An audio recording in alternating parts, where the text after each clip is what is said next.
نراجع مع بعض عشان ما يحصلش لخبطه. في 3 زيت، 4 لتر، 3 رز، 5 كيلو، 8 سكر، 12 يميش مشكل، مظبوط. كيلو ونص رومي قديمه، كيلو ونص رومي جديده، كيلو ونص رومي وسط، وعلبه زبادي لايت صغيره. انا بحب امن نفسي، بشتري بالزياده. انا معايا نقط كتير، مفيش اي خصم.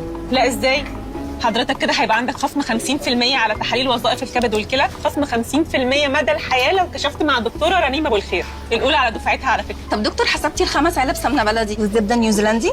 لا احنا كده بقى محتاجين تدخل فوري من دكتور عمر، رئيس قسم جراحه القلب والاوعيه الدمويه. اخر مره عملت تحليل سكر تراكمي امتى؟ تراكمي ايه يا فندم؟ انا طالب زيت وسمنه وسكر وملح. يا فندم ده مش اوردر، ده كارثه. طب ارجع الحاجات دي ولا اعمل في ايه؟ تحاليل تانية لسه مش عايز اتكلم.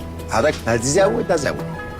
اللي بتحاسب عليه النهارده من جيبك بكره هتحاسب عليه من صحتك. احنا استهلاكنا في رمضان بيزيد 100%، وده سبب ان امراض كتير بتزيد زي الضغط والسكر والسمنه والقلب.